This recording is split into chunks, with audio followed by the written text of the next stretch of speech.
Not your average tabletop. Woohoo! Welcome back to Not Your Average Tabletop. I'm Pepper, and today I am unboxing Return to Dark Tower, as well as its Alliances expansion. We are going to be starting with the base game. I'm away from the studio right now, so hopefully this makeshift table will hold. But yeah, Return to Dark Tower is a game that, as of this filming, Zach does not know we have. So hopefully he enjoys a little surprise. But yeah, I've been looking forward to this one for quite a while, ever since I saw the Dice Tower playthrough. Let's look for the little hole in the plastic here. But yeah, I just love the look of the cover of this. If you can tell, you can probably tell there's some gold foil in there. I always love that on a board game cover. So here we are, years in the waiting.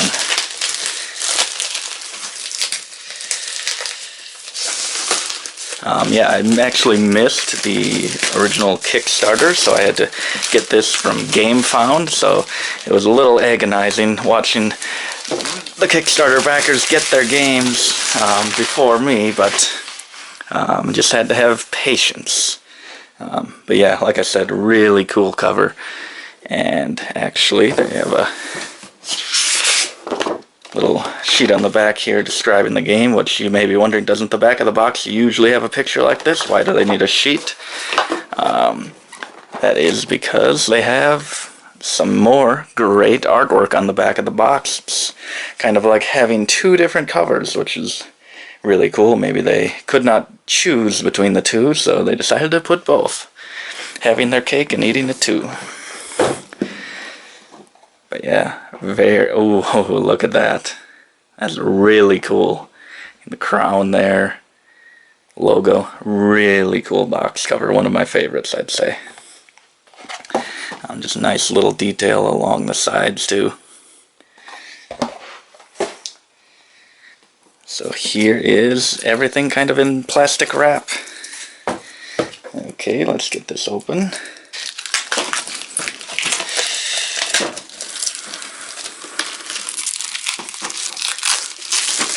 There we go. But yeah, we are about to film our top 50 games of all time, and I thought I'd better get this one unboxed and played so that hopefully it can make an appearance on that list. Because yeah, that was coming up pretty soon, so we'll see if this can make the cut. Yeah, rule book here feels like a decently thick one, although I've heard it's a pretty simple game to play. 27, 28 pages. Looks like a lot of illustrations. Yes, quite a few. So artwork. Yeah, looks like a pretty well laid out rule book. I just really love that black and gold look to this game, the cover and this rule book. Really liking it so far. This looks like how to store the game. I always like when they have it in paper to kind of show you how to actually store the game, because some games can be more complex than actually learning the game. But yeah, it looks to lay it out pretty nicely, although I thought Merchants of the Dark Road had it laid out nicely, but that was a nightmare trying to put back in there even with the illustration. So here are the player boards. I've heard these might be pretty thin, but they feel pretty nice. At least at the ends they feel pretty nice, but it is kind of wobbly, but they're not too thin for a paper. I've definitely had worse. But yeah, these are pretty nice. I wouldn't complain. I know some people have laminated them, but yeah, I don't see a need for that. But yeah, it looks like we have 4 different characters, and I think they each will come with their own virtues that you can upgrade throughout the game and just really have unique characters. Let's see. Like they have different advantages. This has a humanoid advantage, which in one of these in this game, one of the things you'll be doing is battling different types of monsters, whether it's humanoid, stealth, different kinds. This one, your base move is 4, so usually it would be like this regularly, move 3, but that guy will have a base movement of 4, so that's already quite a big difference, I would think, throughout the game. I'm guessing you'll be moving quite a bit. And this one, when you reinforce at a bazaar, spend 1 less spirit to gain a treasure. So yeah, those are pretty different abilities. Their advantages are just advantages for different scenarios, but hopefully they feel pretty unique. Speaking of their virtues, I believe these are the tiles that they will have. Pretty average thickness to cardboard. I grabbed 2 of these sheets, so I thought it was really thick cardboard, but it's just pretty average. But yeah, a lot of different tokens for all the different scenarios you can have. This is very modular. You can choose all the different, I believe these are the main adversaries you'll face throughout the game. Looks like we'll have 8 of those, as well as a bunch of different regular foes that you will face. We've got, let's see, the Shadow Wolves, the Gaze Eternal. Yeah, pretty cool. I like these. Let's get a close-up. Not only does it show you where the bad guy is on there, but it actually has their kind of level and their different traits. It's pretty cool to pack a little bit of information on the tile, which I think that's kind of why I did not go all in and get the miniatures, because I liked having those tiles with that information on the board versus having to look at a reference card. But who knows, maybe we'll have to go pick up the Dark Horde expansion at some point. But yeah, more tiles, a lot of more bad guys. Not sure how many types of baddies there are in the game. But yeah, quite a bit of variability, I think, from game to game. And these quest markers. River of Fire. I know one of the bad guys can turn the rivers into fire. So now you lose 6 warriors when you cross this river. Yeah, that's not good. What are these up here? Not sure what those are used for, but yeah, in addition to that, all these are the different resources in the game. You have kind of 1s and 5s here. Pretty good. Good thickness, not too small. I didn't know if these would be too small, these single ones, but they're actually pretty good size. I didn't quite know, because I know if tokens get too small, kind of like in Scoville, if you played that, the money tokens in that are way too small. I didn't know if these would be the same thing, but they're quite a bit bigger than those. And here's another solution for how to store it, another illustration. Included only for transit. So yeah, let's go on to the miniatures here.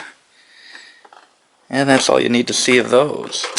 Now, let's open this up. Of course, it's got some tape, anything to make this unboxing difficult.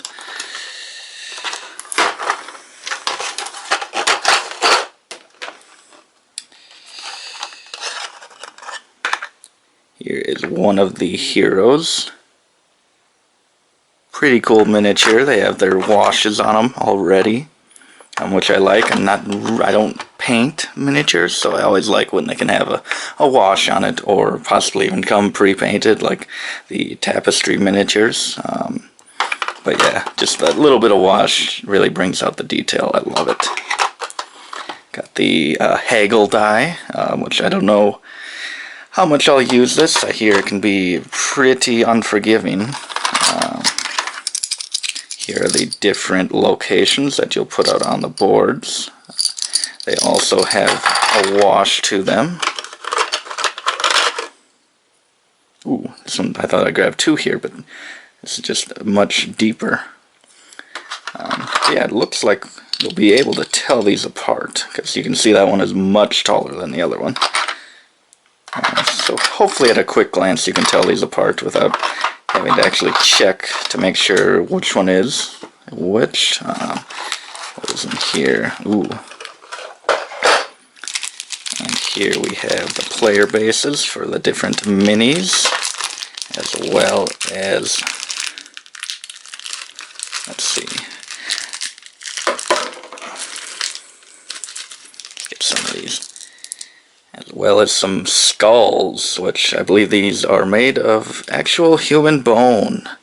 Okay, I don't think so. I think this would have been a lot more expensive, and maybe illegal, if they were. These are really cool pieces here. Yeah, this just feels like this is something you bought off of Etsy or something to add into your game. But to actually have these in the base game, actual skulls, 3D, very cool feel to them. Yeah, really cool. So far, the production has been top-notch, I would say. Getting onto some... Oops, drop the skull on the ground. We'll have to remember to pick that up. Let's get onto these cards here. Ooh, they have one of those tabs. Oh boy. Come on.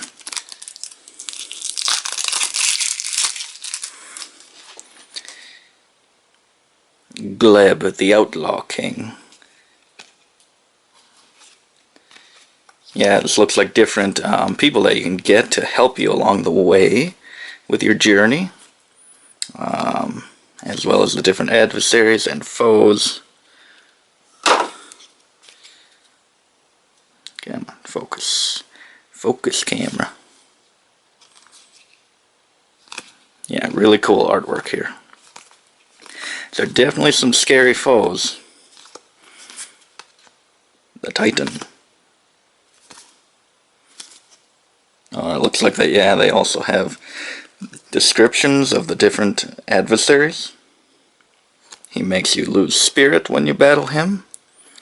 Targets heroes in his current kingdom. Okay, so it can kind of tell you what to expect, because one of the things with the combat in this game is... Ooh, here's some treasures. But yeah, one of the things... I really like these gold card backs. One of the things with the combat in this game is it's kind of maybe a little push your luck. It's actually app integrated. You get to use the Return to Dark Tower app to choose based on the level that the foe is. You choose a certain amount of cards from their deck, and they will pretty much have a cost to each of the cards. That you'll have to pay, like the one said makes you lose spirit, so maybe you have to pay 5 spirit to defeat that card. And you can use your various advantages to actually lower that cost, or maybe even turn it into a gain. But yeah, so it's just a really cool combat way to handle it, and to have it in an app instead of having a ton of different cards. And I can't imagine trying to do that with physical cards, like upgrading or downgrading a loss or gain. That just seems way too much to manage, so really looking forward to playing that. Here are the different corruptions you can gain, which if you gain 3 of these, I believe you lose, but you could not cleanse a building with 3 skulls. Spend 1 extra spirit for glyphs. I believe these are all unique. Pretty cool, pretty cool. That looks like quite a few. I didn't know how many there would be. And here are, I believe these are competitive objectives. For the competitive mode, the main mode is cooperative, but there's also a competitive mode in this. So we'll have to see how that plays. I'm not sure. Not sure if that'll work, but we'll see. This is, I guess I haven't mentioned, this is from Restoration Games, and this is kind of a remake of sorts of Dark Tower, an older game. I'm not sure when that was from, but quite a while ago, a few decades ago, and that one I believe is competitive. But yeah, it's pretty astonishing that they also had, as you can see there's a big electronic tower in the background. The original also had a big electronic tower, which a lot of people still talk about their childhood memories playing with that and how awesome it was. So it's pretty cool that they could do something like that so long ago. And now that technology has advanced so much, I'm really looking forward to what they were able to do with this. And you think of technology advancing so much that they could make these cards easier to open.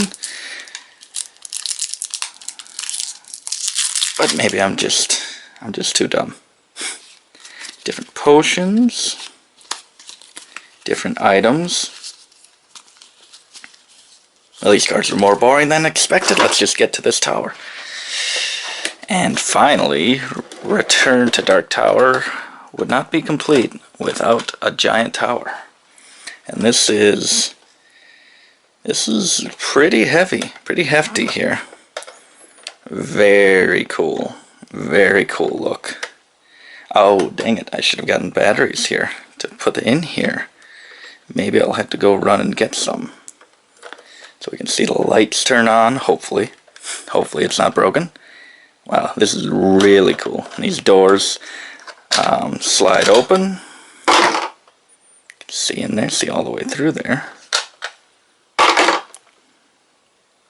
This is really cool. This is heavier than I thought it was. I thought usually things like this, I think they're going to be heavier than they actually are, but this one, so I thought it'd be a little lighter, but it's actually pretty heavy. I think it's 3 AA batteries go in there. I drop a skull in there right now, but I don't know if I had to break the machine if it's turned off. But yeah, this is really cool and decently big, pretty tall, pretty big. Wow. Let's just stand this up right here. I believe there is one more thing in this box. And that would be the game board, which, let me try to get this open. I'll just set that in there for you to look at while I try to open this plastic. But yeah, so far that tower is a lot bigger than I thought it would be. Usually things like that, once you see them in person, they're not quite as big as you thought they would be. Things like this that you'd get super excited about, a cool gigantic tower. You kind of build it up in your head and maybe get your expectations too high, but this is quite large. This has definitely met my expectations and exceeded them. This is pretty much, yeah, it's exactly how I wanted it to look in person. And the board here, which I don't want to unfold it completely, I might knock that tower over. But yeah, as you can see, it will be a circular board here. If we can zoom this out a little bit. Very cool. Got all the different types of terrain.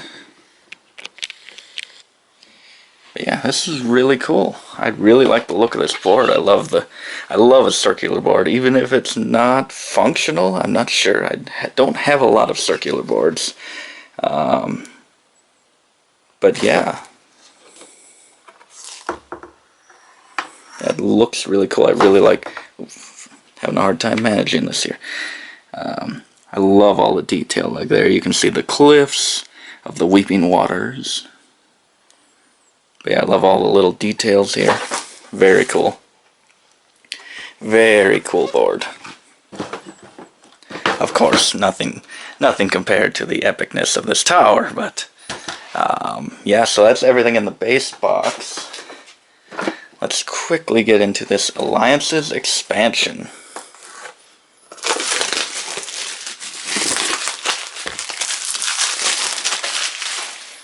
Go move this. Actually, if I move that, everything else is going to shift and fill in its spot. Really like that cover. kind of have details in there you can see if you look closely. Very cool. Expansion, I pretty much know everything that's in the expansion. Of course now I'll look like a fool when I have no clue when I'm going through it, but looked at the game quite a bit in anticipation.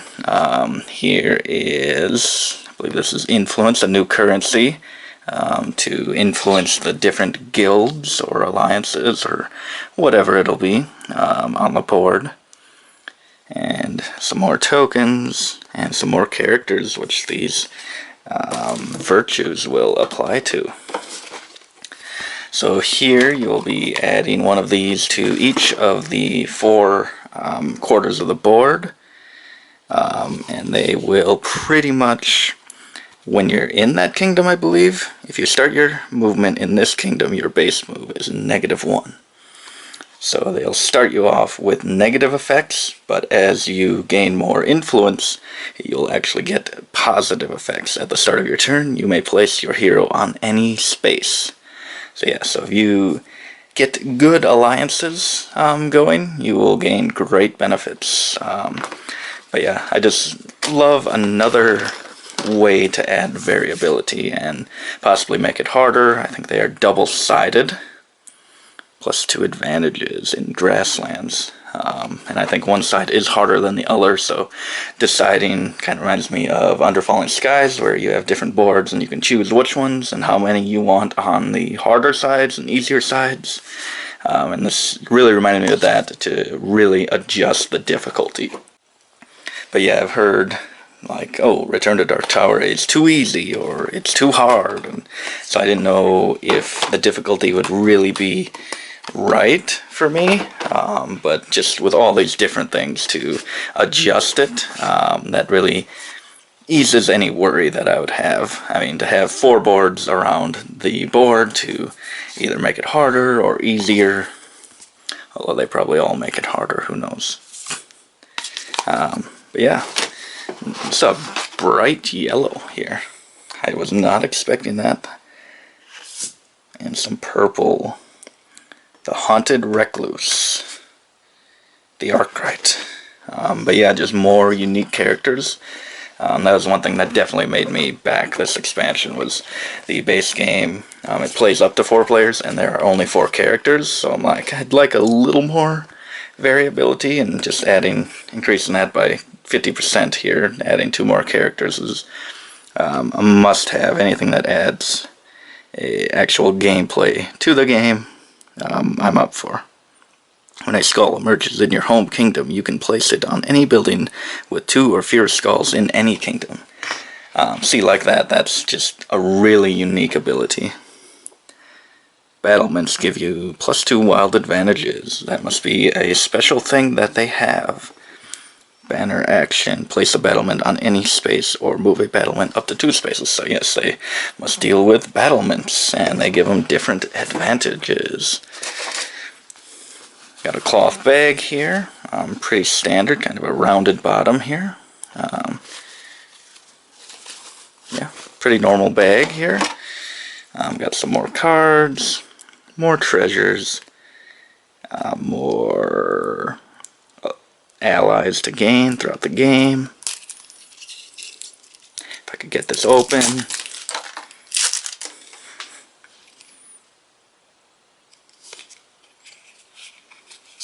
But yeah, I think these are for the different guilds around the board. I think you'll lay 3 out on each one and possibly gain them. But yeah, just loads of different abilities that you can gain throughout the game. +2 magic advantages. Yeah, just really, that's just one of the things that got me with this game, is the amount of not only the unique characters, the unique adversaries, all the different events and baddies, and all these treasures, all those people to help you along the way. And the app integration to just really have the board come to life and react to what you're doing is just something that just felt so unique. And that big electronic tower is just how can you say no to that? So yeah, this is definitely my most anticipated game for, like, when did I order this? It's probably a year ago, year and a half ago, a little over a year. So yeah, I've just been anxiously waiting to finally get it in my hands. Got different flags here. I believe they kind of go onto the buildings that you have on the board to make it a guild hall or something like that. Very cool. And you need that bag because you are going to be blindly drawing skulls in this expansion, because they have different abilities. You have red skulls, have a whole different meaning for Marvel fans. Red skull, some blue skulls. Again. Oh boy, dropping. The skull drop count is up to 3 now. Got 2 green skulls. Oh, up to 4. And let's get some purple skulls in here. And some purple skulls. These are so cool. I don't know what had me more excited, more characters or these skulls. Probably these skulls. These are really cool. Really cool, and I think these just bring more negative effects and make the game even harder as you move around the board. I think this will cause you to lose warriors, lose spirit. Yeah, these are really cool. And it introduces drawing from a bag, so I love that. I think that is everything in the Alliances expansion, as well as the base game of Return to Dark Tower. Now let's quickly, I'm going to go and get some batteries and try to turn that tower on. So wait here, although you don't have to wait, I will cut this out. We are putting the batteries in now. So we will see. Soon see if this will work or not, and if we have to send out for a replacement, which would be heartbreaking.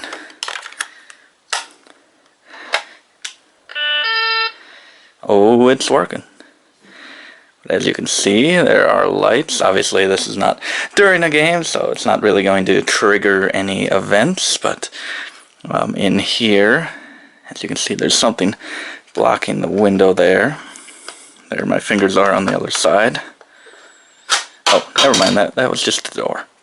But yeah, there are different glyphs that will show on these, like that. During the game, these glyphs will rotate. As you can see, they can move, and different events will trigger that, and the tower will twist and spit out skulls and light up and make noise. And I'm really looking forward to seeing that. As you can see, it's already lighting up quite a bit. This is really cool. Doesn't come across as well on the camera, but in person is looking really cool. But yeah, this thing is fantastic. I cannot wait to play this. But yeah, that was everything in the Alliances expansion for Return to Dark Tower, as well as the base game of Return to Dark Tower. Thank you for watching. If you enjoyed, leave a like. Check out more of our content. Subscribe if you want to be sure to see our first impression and possibly review of this game. That should be coming out with this video, actually, so probably don't have to subscribe to see that. You can check the description below. But yeah, thanks for watching, and as always, don't forget to keep on nibbling on our content, and to throw a skull in the tower at the end of your turn.